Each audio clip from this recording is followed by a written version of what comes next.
All right, guys. So I sat with this for a little bit and I pulled up the first reading to kind of compare and contrast and see what was the same and what was different.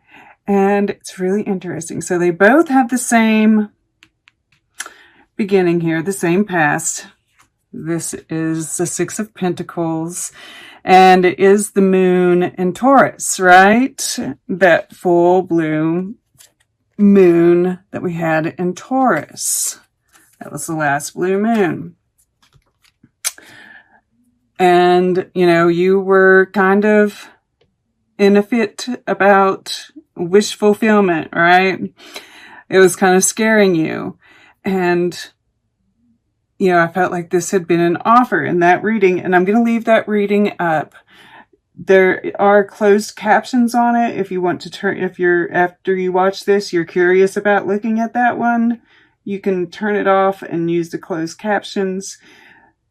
I think something's changed though. And what I think has changed is like spirit, but you were, and this is so interesting. I see this as you, right? And it's like, look at that. It's like spirit's behind you. This is the element of spirit, and spirit's behind you here. These are, you know, that's just wild to me. At any rate, you've had this, since I made that first recording, you've had a change in mind, right? And because in this position, which is the air element, you had the Five of Wands, and it even like, there's a whole thing there. But I saw this as that moon, right? Because there was a moon here that was golden, and the gold was in that Five of Wands. But, you know, and you were going from being conflicted to trying to put all the pieces together, right? Trying to make all those things fit. And now we have all those things fitting. And this is Ten of Pentacles. And for me, this is, like I said, you know, this communion with spirit that you have going on here in the subconscious. And I think that's, you know, this is Mercury in Virgo. It's, you know, all the pieces have fit together for you. And I feel like where you were split, now you have an understanding, whether it's just a surrender, right, to spirit, a faith in things. But you seem a lot calmer now. I do see this. You know, here in this position, we had a split happening, which I felt was about a counterpart. And I still think that there, you know, it's like you're keeping some emotions hidden.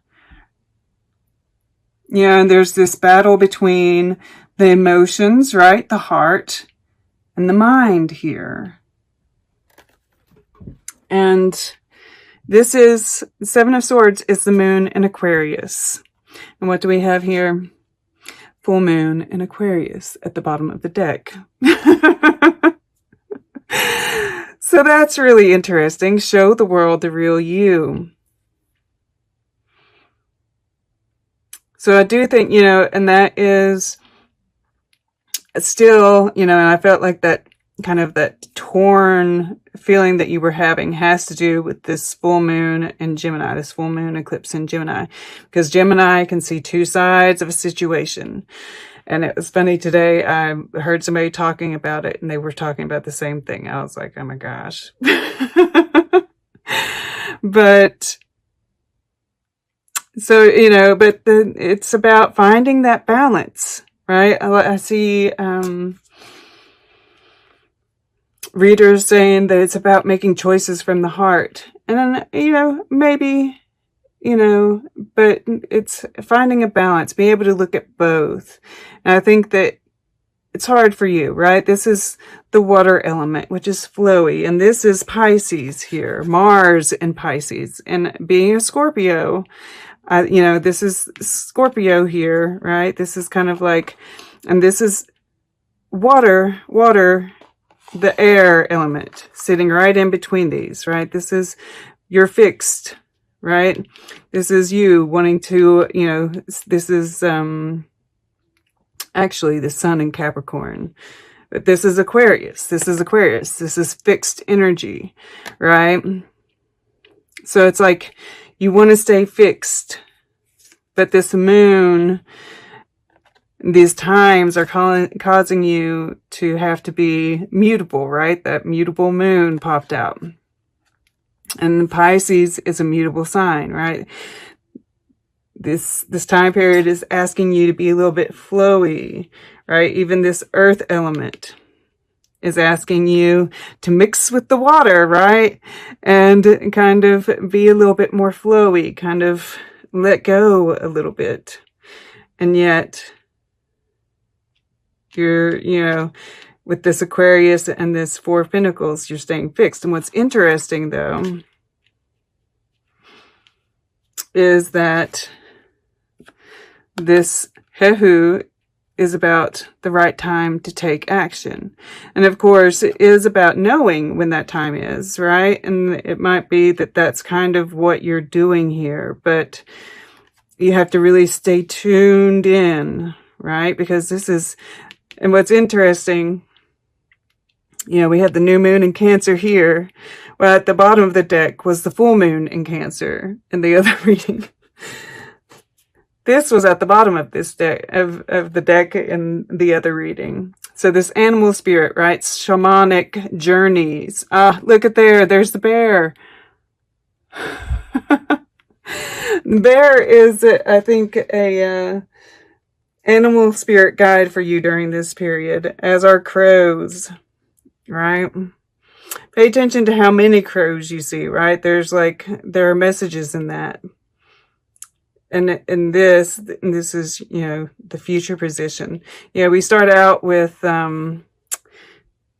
this give and take, right? Harmony, peace. And I feel like this is what this Two of Swords is in the future as well. It is the moon in Libra, so there's more of that moon energy. And I feel like this is you, like, listening to your spirit guides, right? She has a little smile on her face, and she's all in black, very Scorpio, I feel. And listening to that intuition, staying peaceful, because there's going to be, you know, all kinds of things going on around us, right? Having that balance, having that peace of mind is going to be paramount, is the word that comes to mind. All right. So,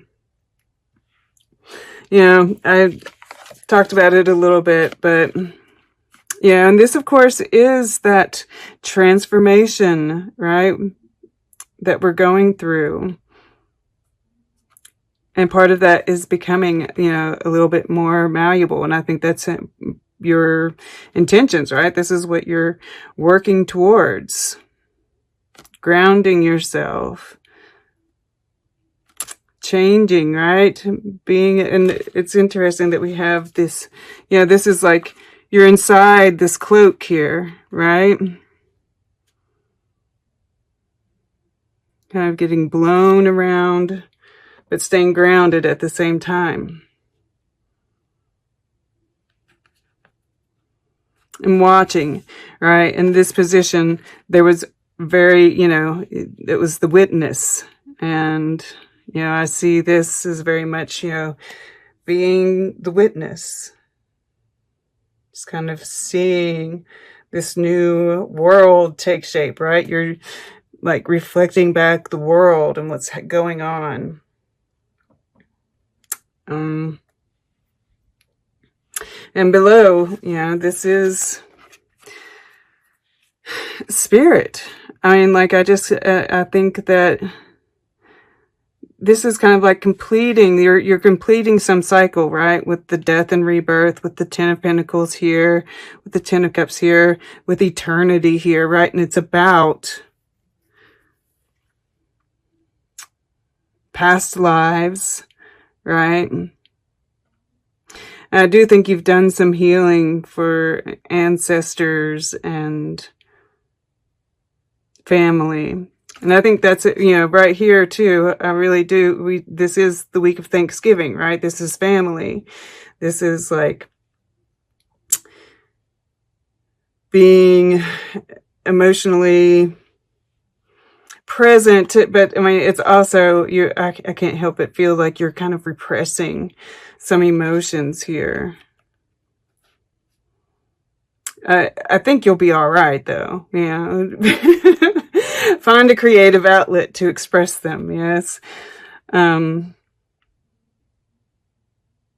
yeah, you're speaking to spirit. Spirit is guiding you, right? Listening to that inner voice. I feel, and it's grounded. Like, I love that this grounding is up here, all across this top, kind of like really supporting this reading. And this is you in the earth element. And, it's you. And once again, you're very tuned in to spirit, listening to the guidance. I mean, like, this is down below, right? The Star and the Queen of Cups, and both are looking up, connected to this spirit, and 10 of Cups down here. And I think you're feeling pretty good. Whereas before, there was, you were okay, but it was kind of an effort. And this feels more effortless.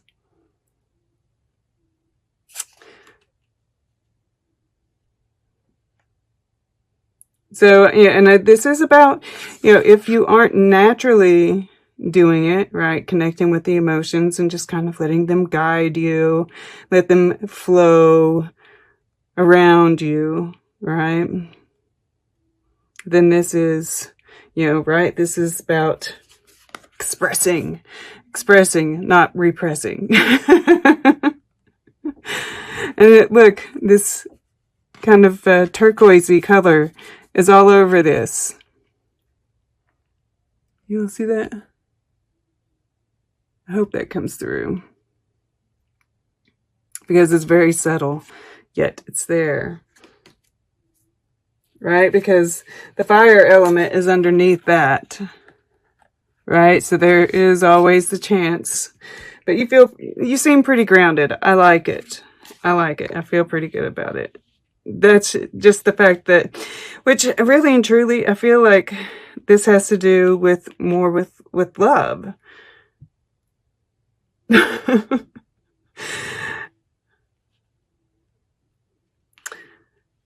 This Four of Pentacles here.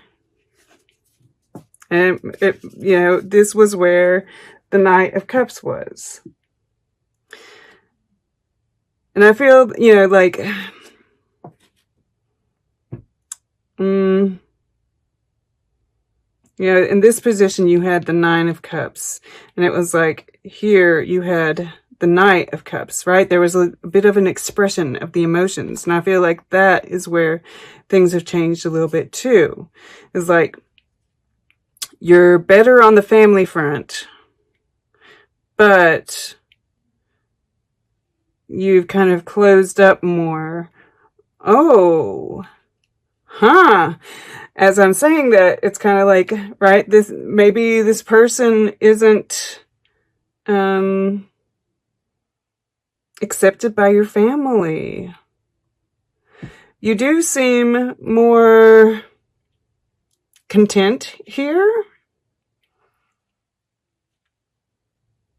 More in line with spirit. And maybe this just isn't the right time for it. Right? It's like, and I feel like this, it's funny. And the other one, it was the offer was being accepted, right?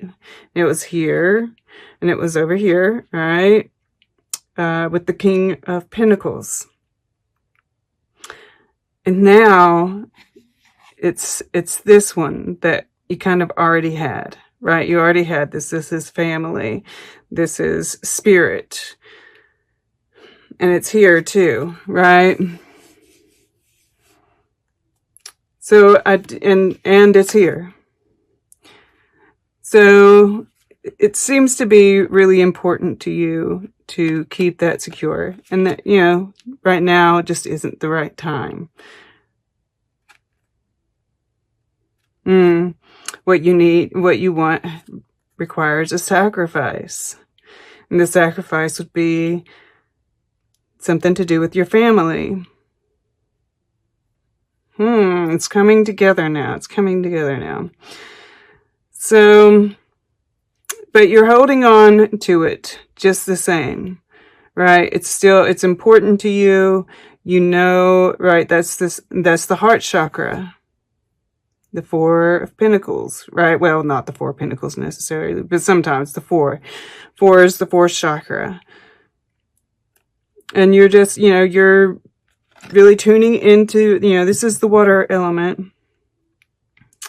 You're really tuning into that for guidance, right? It goes right along with this. Listening to your inner guide, listening to spirit, and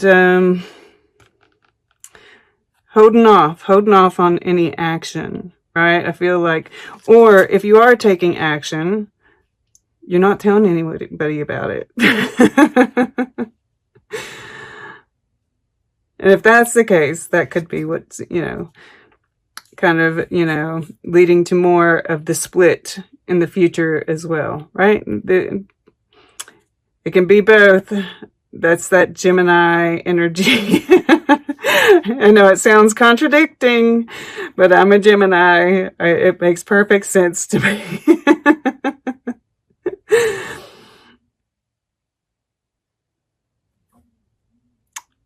Yeah. That's it. Finally, it makes sense. Okay.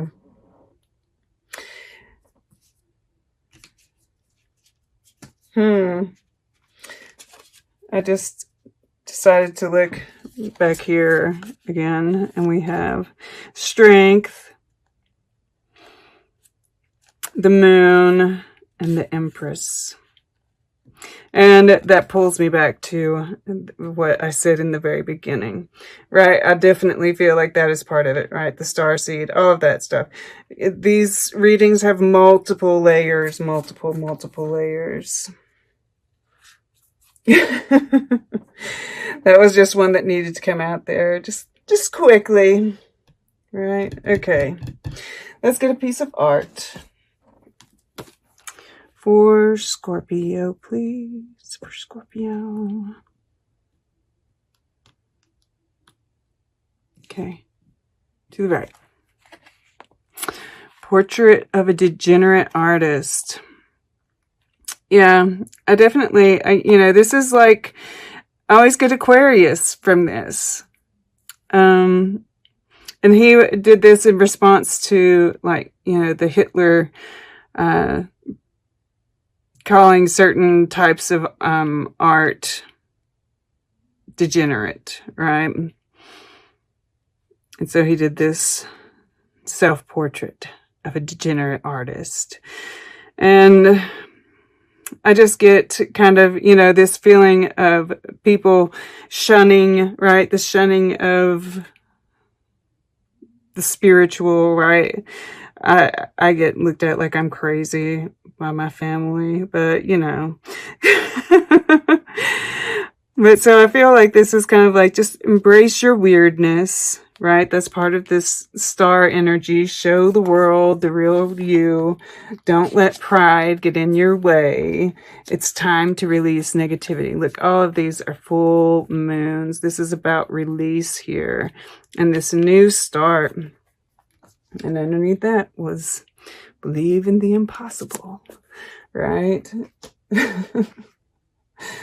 All right, I'm going to go just a little bit further here because I was just curious, and we got full moon in Pisces, right? This 10 of Cups here.